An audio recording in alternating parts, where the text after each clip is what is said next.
Well, I'm sure they're rubbing their hands together with glee, or should I say claws, as Catherine and William try to make a positive impact in Boston for the Earthshot Awards. You know, that award ceremony that was designed to help the world and help the future and usher in some innovation.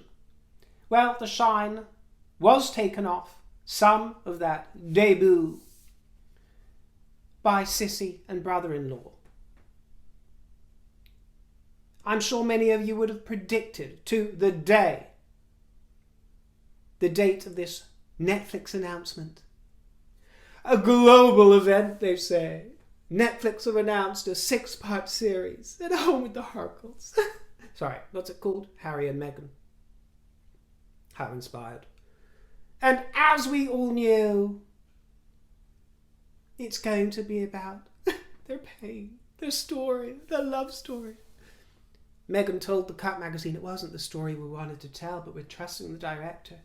That's because the stories that you always try to churn up are boring, no one listens to them, and you end up with ratings trailing off, such as in your podcast, Archetypes. All that tripe. No one cares about that guff. No one takes it seriously. They want the drama, and you eventually got a director that realised that is what Netflix want. That's what the public want. Drama revolving around the royal family. So that's what you're going to merch it as.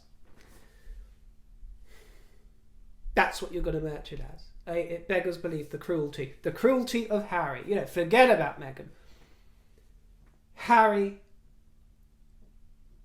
that you can do all of this under the guise of, I had to do everything that I could do to protect my family. As if only the family that you've married into count, or that you've created together. Just like those conjoined palm trees at the casa that represent you and your wife. Just like them, they can't be torn asunder or split up, and they represent this dual deity that is there to shine its light on this cruel world. Yeah, cruel. You speak about the royal family as if they're cruel. William has a job for life, as you said yourself to Oprah Winfrey. He can't escape. Charles can't escape. You had the opportunity to escape. You had the opportunity to escape all this drama, this relentless peering into your private life. But what do? Make a fly-on-the-wall documentary. You could have gone off and been a private citizen and done your spinning under the radar, like Rumpelstiltskin in some dingy basement. But no, you want the lights and the limelight, and we are babes on Broadway now. That was always the plan, wasn't it, my loves? Always the ticket. That you'd got your grubby mitts on, the pair of you. But I haven't yet listened to the last episode of Archetypes because the last few made my ears bleed. So I couldn't bring myself to listen to it. I may do in time. But I did read that one of the things Meghan says is, they tried to bury me. They didn't know I was a seed. Yeah, a germ. You are a weed, my love. She's just like one of those seeds, those weeds, those germs that makes the weeds grow through the cracks in the pavement or the sidewalk. You know, one of those that gets in the cracks, that gets in where oil don't. It would have been a great joy to Meghan and Harry to see that Catherine and William were booed. They were greeted with boos in Boston, if you believe the press. Well, yes, I saw some of the footage. They get booed audibly. You know, I'm not going to take that too seriously. Royals get booed here as well. You know, we have to remember this is a sporting match. They were at a sports match. And, you know, some chanting of USA, USA. There were lots of cheers too. I've also seen rapturous applause, and they were greeted very well in most places. But yeah, of course you're going to get in that kind of atmosphere. Some dissing. But, you know, one has to take it on the chin. No, they are not political figures in the same way as a president. But, you know, you might recall that when President Trump was visiting the kingdom, as well as a lot of respect that he was shown, he was also given a really rather hard time, and feelings were made known by all sorts of riots and parades and blow up baby Trumps. And so we really can't complain if they give a bit of stick to our heads of state as well, can we? That is, I'm afraid that goes along with the job. The difference is that this is a position that William was born into and had no choice over the matter, by birth. What's he supposed to do about that? So I think it's a bit unfair to give it to him, sock it to him personally, unless they believe these rumours created by his own brother, that they are just so terrible and so wicked. And the montage for this trailer of the Netflix trash that is about to be dropped on us. As you may have seen, it shows a very stony-faced Catherine and William sitting in front of the Harkles, and it is so drippy, this montage. It is going to be a study in manipulation. It will be successful. I do believe it will be a successful series. They've got a lot of money to recoup. $100 million, apparently. Who knows? It could be the start of a multi-series series. This global event. The world's been waiting. They're only waiting because it involves the royal family and the gossip and the drama about that. They don't care about the rest of your life. But we were treated to this gloop of black and white photos spliced together like one of those Instagram stories. You see those influences of everyone leading a wonderful life and they're enraptured with each other and everything's black and white and perfect, and it's a montage and the music is spliced together so perfectly. And there's pathos and there's drama, like one of those Instagram stories, but then you find out behind the scenes they hate each other. They're fighting over custody for the kids. They're bankrupt. And the pictures that are being painted on old Facebook and old Insta aren't real. Well, that's what Liz Garbus has been charged with, and I'm sure she'll do very well as a very capable director. Garbus will pull together some garbage for us all. And the trouble is that a lot of the world will gobble it up, just like they gobbled up the Crown. So we're going to have to be prepared for that. But try and keep your heads, try and see past it. Keep cool, calm and collected. Yes. The only thing I guess we need to be grateful for is that the Queen is not alive to see this. This cruelty towards Charles and William. This dragging a respected institution through the mud at the behest of his wife, but with his say-so. With his say-so. And when you watch footage of that boy, and I saw some the other day of various interviews they did together, the intoxication in that boy's eyes, and he's in her company, when he looks at her, she is manna rain on his dry, parched red skin. She is manna, glorious manna. He is.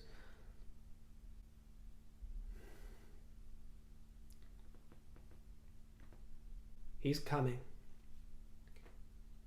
And it's a grim vision. It's a grim vision. Intoxication. Infatuation. My saviour! That boy's nuts. Just an opinion. Might not be true. Might be. Might not be true. But in my opinion, he's nuts. Doesn't it make sense to hear our story from us? What happened to your need for privacy? You're inciting and provoking a media storm. Vulgarians. Vulgarians both. While they're rubbing their claws together with glee, and while all of their supporters are delighting in the unfortunate circumstances that have surrounded William and Catherine's visit to Boston this week, you will see, I have absolutely no doubt, nothing less than an elegant royal display of a Prince and Princess of Wales serving their country as graceful ambassadors abroad. And that is all that one can ask of them, and all that one can expect of them. I do not believe that the Walesers will fall into this trap of petty retaliation, and will keep their eyes down and on with the job, because they are mature. Catherine has already begun a mature fashion parade, serving looks the likes of which Rachel Ragland could never dream of, not in her wildest phantasmagorical photo shoot moments, kicking up the heels, daubed in abstract paint or whatever she gets up to try and look current. Not in her wildest dreams could she ever serve what Catherine does. And you saw Catherine serving very well recently. We didn't even talk about it at the time, but I think it was Jenny Packham, wasn't it? In that white gown, a true princess, a true queen in waiting, in beautiful white with the diamond sparkles, the sparkle in her eyes, absolutely glowing at that state banquet for the President of South Africa. By the way, apologies to South Africa. Some of you picked up on the fact that I mispronounced Cyril Ramaphosa. Please don't start correcting me if I'm not saying it quite right again, but I'd said Ramaphosa. It's Ramaphosa or Ramaphosa, I think. I've heard it played back, Ramaphosa. I can't do the accent, but something like Ramaphosa. But so I was a little bit embarrassed about that hiccup. But then the next day I found out that Charles at the state dinner had also pronounced it the way that I pronounced it, Ramaphosa. So I felt, well, at least I was in good company by doing that. And I looked at Cyril's expression and he didn't bat an eyelid at it. He was smiling all the way through it, so it didn't seem to offend him. But I've got to say, it's one thing me getting it wrong, but for the king to get it wrong, I thought was a terrible faux pas, at dinner. Unless behind the scenes people do refer to him as I did, as Ramaphosa, because surely he's heard that name enough. The people that are surrounding him, preparing him for the visit, and also he spoke in 9 different languages in the opening of that speech, I believe, or dialects, that impressed the president very much. So he'd gone to all those pains to pronounce them correctly, and everyone assembled around the table was gasping at his perfect elocution or rendition of those words, but he still managed to get Ramaphosa wrong and say Ramaphosa. I thought that was very unlike Charles, who was so in love with the word. But that's how it was. And great minds sometimes think alike, even if they get it wrong, obviously. Charming scenes in Boston today when an 8-year-old boy, dressed in replica of King's Guard uniform and presented red roses to our darling princess. She was in a plum suit, I think it was by Roland Mouret, and you can see there a lovely pink pussycat bow blouse and maroon heels and a Chanel bag. She was exquisite in tartan. Exquisite in tartan. Look at that wonderful figure of hers, so enviable. Burberry and sporting a mulberry bag.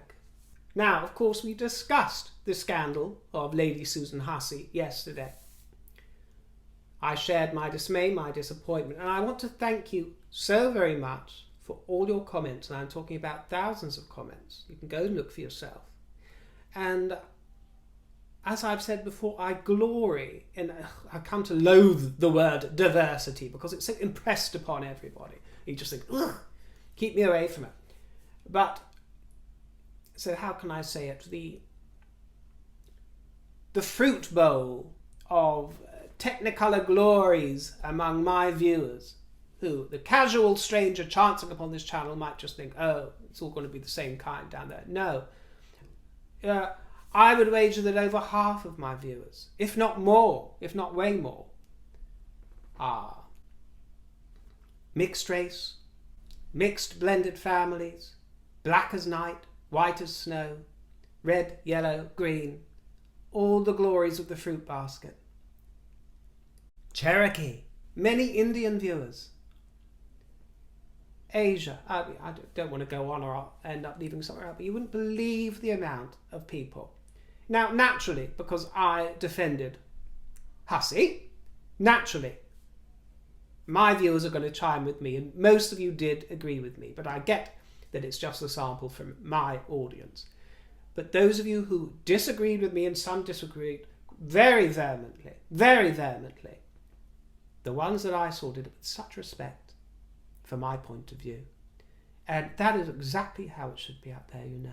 There's absolutely nothing wrong with disagreeing with another human being.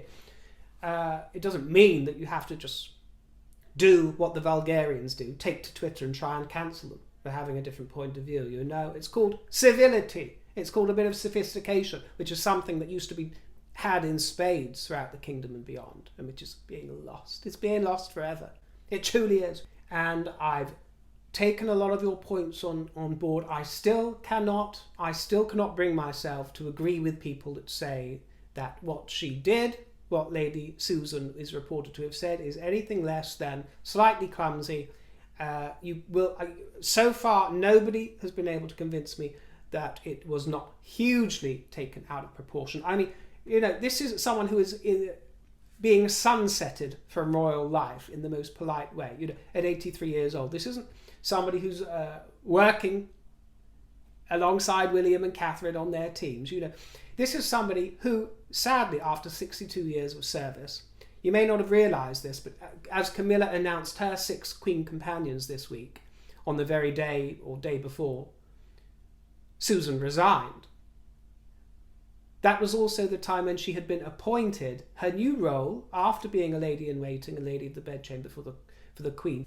She was given this new role as Lady of the Household. Ladies of the Household. It was to be Susan Hussey,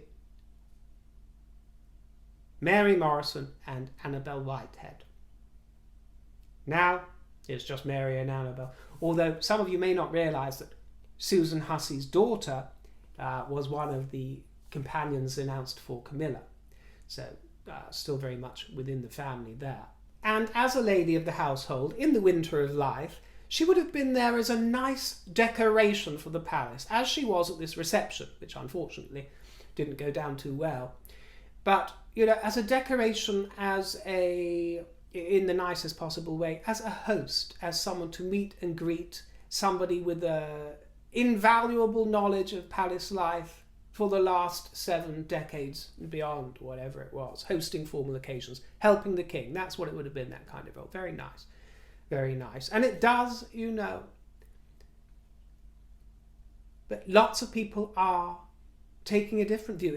Even the likes of Piers Morgan, who has surprised quite a few people by saying, yes, what she said, asking and insisting to know where this lady was from in Africa, was absolutely wrong, and it's right that she went. And I see even Jenny Bond, a royal reporter, she was I could tell she was being interviewed on GB News, and she was petrified to say anything that would make her appear as if she had racist sympathies, which of course she doesn't, but she was petrified. But she said something, and I like Jenny Bond very much, but she said something which exemplifies the sinister atmosphere that we're in these days. She said, well, Susan Hussey is quite old, and I'm quite old. And she said, and I think that everyone has to learn a new language, and I don't think Susan has got there yet. And I just thought, it's so sad. It's even got to the likes of Jenny Bond, that yes, we're all programmed. Everybody has to learn a new language. Where is freedom? You're not allowed to ask that kind of question. Do you feel the oppression surrounding us on all these platforms?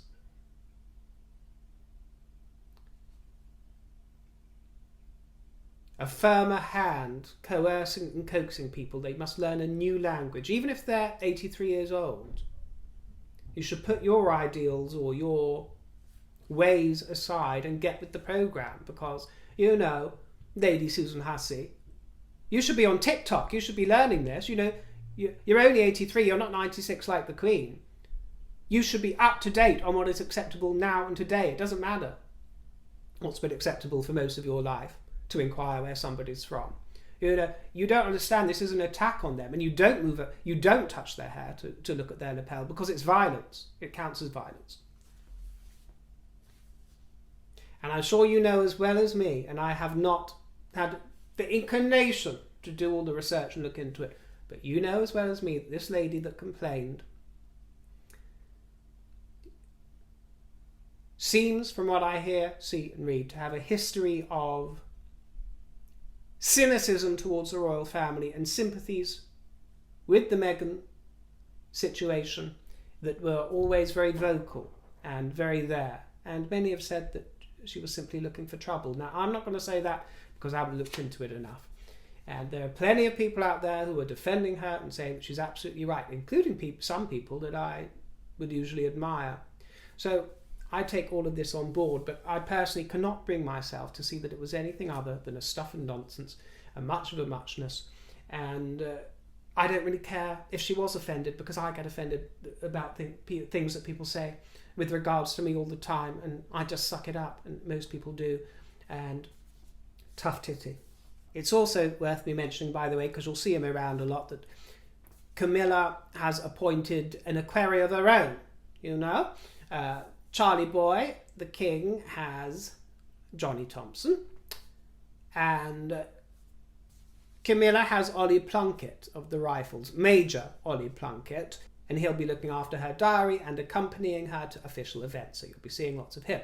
I wanted to read out some comments, but I scarce know where to begin. Many of you, of all colours, including many black viewers, made the point, and I'm sure you've been reading it elsewhere. I mean, what else was Lady Susan supposed to say when you turn up? One of you says, this woman's wearing a headscarf of some sort in traditional colours of Africa, green, yellow, black. She's clearly proud of her ancestry. I mean, you couldn't really dress more African than this lady was. That's probably racist for me to say now in some people's eyes, but it was she was wearing very traditional clothing of a different nation. It's almost like somebody turning up, some gentleman turning up in, I don't know, Breton stripes, a string of onions around their neck, a beret on their head, smoking gitan, and being asked, oh, and where are you from? Britain. Oh, no, but where are you from originally? I mean, Britain, my dear, ma chérie, Britain. Come on now. How am I going to get this out of you? Where are you from originally? I know Bordeaux, I know Paris, I know La Rochelle, my love. My parents, mon parents, they came over here in 1994. They came over here all those years ago, and I consider myself very much British now. It's so stupid. It's so stupid. Well, my fruit crumbles, let's see what happens over the next week and over the next month, because I think we are in for a roller coaster ride. I really do. I'm hoping for some glitz and glamour from our gorgeous Catherine over the next night or two in Boston. Some glamour wouldn't go amiss, some sparkle in this early December. And who knows what's going to be emanating from Montecito. Who knows, because we've got next Thursday At Home with the Harkles released, and Spare coming up, so we're in for a bumper ride. We truly are. I thank you for your company very much. I thank you for your comments, your juicy comments. Splendid, really splendid.